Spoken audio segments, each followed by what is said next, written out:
এই পৃথিবীতে কোনো কিছুই চিরস্থায়ী নয়। এই পৃথিবীতে যা যা সৃষ্টি হয়েছে সব কিছুর বিনাশ আছে, একটা সময় শেষ হয়ে যাবে। তাই আজকের যেই কাজটাকে তোমার অসম্ভব বলে মনে হচ্ছে, আগামীকাল কিন্তু এই কাজটাই তোমার কাছে সম্ভব মনে হবে। তাই যে কোনো পরিস্থিতিতে তোমার প্রয়োজন টিকে থাকা। একবার একটি স্কুলে একটি শিক্ষক দেখতে পেল যে ক্লাসের মাঝখানে বসে একটি ছেলে খুবই মনমরা হয়ে রয়েছে। সে কোনো খেলায় পার্টিসিপেট করছে না, সে স্যারের কাছে পড়াও দিচ্ছে না, কিন্তু সেই শিক্ষক তাকে কিছু বলল না। এমনভাবে বেশ কয়েকদিন তাকে পর্যবেক্ষণ করলো এবং স্যার প্রত্যেক দিন দেখতে পারে যে ছেলেটি ক্লাসের মধ্যে আসে এবং নিজের মতো বসে থাকে, কারোর সাথে কোনো কথা বলে না। এইভাবে চলার সময় একদিন ছেলেটিকে ডেকে স্যার বললেন যে, তোমার কি হয়েছে? তুমি কেন আর 5টা বাচ্চার সাথে হাসি খুশিতে সময় কাটাও না? কেন স্কুলের খেলাগুলোর মধ্যে তুমি পার্টিসিপেট করো না? তখন সেই ছাত্রটি তাকে জানালো যে তার অতীতে ঘটে যাওয়া দুঃখের কথা, তার বাবা মায়ের মৃত্যুর কথা, তার সমগ্র কষ্টের কথা। এই সব কিছু শুনে স্যার তাকে তখন কিছু বললেন না, তিনি চলে গেলেন। পরের দিন সকালবেলা যখন ক্লাসে তিনি আসলেন, ক্লাসের শেষে যখন সব বাচ্চারা স্কুলে বাইরে মাঠে খেলতে চলে গেল, তখন স্যার সেই বাচ্চাটির কাছে গেল এবং তার ব্যাগ থেকে একটি বোতল দিল তাকে। বোতলের মধ্যে ছিল শরবত।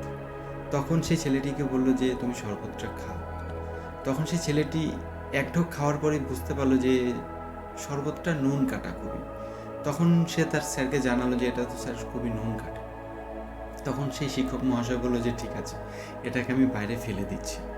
তখন সেই ছেলেটি বলল যে এটাকে ফেলার দরকার নেই, আপনি এত কষ্ট করে আমার জন্য নিয়ে এসেছেন, এটার মধ্যে একটু জল আর একটু চিনি দিলে এটা খাবার উপযোগী হয়ে যাবে এবং সুস্বাদু হয়ে যাবে, এটাকে আমি খেতে পারবো। তখন স্যার তাকে একটি কথা বলল যে এই শরবতটাকে যখন তুমি ফেলে দিচ্ছ না এবং এটির মধ্যে চিনি আর জল মেশালে এটি খাওয়ার যোগ্য হয়ে যাবে, তাহলে তুমি তোমার জীবনকে কেন এভাবে অবহেলা করছো? আমাদের জীবনে এমন অনেক অভিজ্ঞতা থাকে যেগুলোকে আমরা ভুলতে পারি না এবং যেগুলোকে মনে করে প্রতিনিয়ত আমরা কষ্ট পাই। সেই কষ্টটা না পেয়ে আমাদের উচিত আমাদের আজকে অনেকটা আনন্দ দিয়ে ভরিয়ে দেওয়া, যাতে সেই আনন্দ স্মৃতিগুলো আমাদের গতকাল ঘটে যাওয়া খারাপ স্মৃতিগুলোকে মুছে দিতে পারে। এই অমূল্য জীবন, এটাকে নষ্ট করার কোনো মানেই হয় না।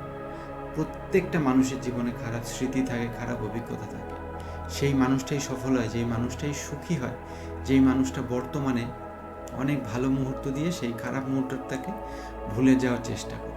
এবং ভুলে যেতে হবে তোমাকে যদি ভালো থাকতে হয়, কারণ এই পৃথিবীতে কোনো কিছুই স্থায়ী নয়। যেটা আজকে তোমার মনে হচ্ছে বর্তমান, সেটা আগামীকাল কিন্তু তোমার অতীতকাল হয়ে যাবে। তাই জীবনে ঘটে যাওয়া খারাপ মুহূর্তগুলোকে মনে করে কষ্ট পেও না, বর্তমানে অনেকটা আনন্দ খুঁজে নেওয়ার চেষ্টা করো। তোমার আশেপাশে প্রচুর আনন্দ রয়েছে, প্রচুর ভালো মুহূর্ত রয়েছে এবং সেগুলো দিয়েই জীবনটা কাটিয়ে যাও।